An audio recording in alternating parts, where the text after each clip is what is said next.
C'est au tour d'une mise en situation que les 3 jeunes en service civique échangent avec leur superviseur. L'occasion d'analyser leurs pratiques et de revenir sur des cas rencontrés. Mes parents, ils sont décédés il y a pas longtemps, alors c'est compliqué. Et de ce que j'ai compris, du coup, depuis que tes parents ils sont décédés, tu vis chez ta tante. Mais est-ce Oui, que c'est ta vrai. tante, elle peut te soutenir, elle est là avec Oui, oui, toi? elle me soutient beaucoup, elle me pousse à aller. Le réseau Sentinelle a été lancé au mois de juillet. C'est après une analyse du terrain et à partir des résultats de l'enquête sur la jeunesse bien dans mes claquettes que le dispositif a été créé. La première fois où on a parlé de ça avec les jeunes, la santé mentale, tout de suite, ils nous ont dit ah, mais ça, c'est pour les fous, madame. On est dans des cultures où on n'a pas. En fait, quand on n'est pas bien, ben, on va surtout pas aller voir un professionnel de santé pour dire je suis pas bien, etc., etc.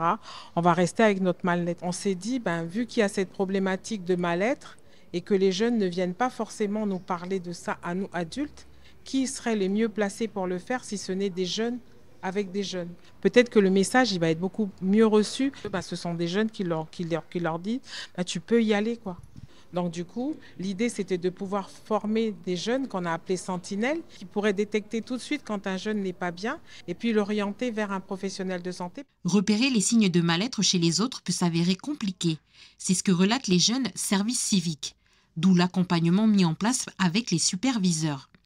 Mais on n'essaye pas trop de rentrer dans les détails parce que après nous on se prend à ça.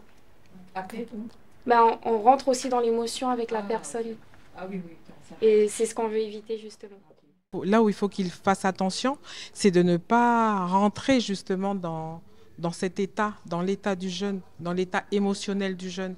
Donc du coup, il faut qu'on arrive à leur donner des outils pour qu'ils soient très vite détachés de la situation, pour qu'ils les orientent très vite. Du coup, nous, avec lui, on va poser justement les différentes étapes de notre coaching pour lui permettre d'être bien et de trouver les solutions pour retourner voir ce jeune et l'orienter au mieux après. Superviseurs et services civiques sont amenés à repérer et aider des jeunes en situation de mal-être.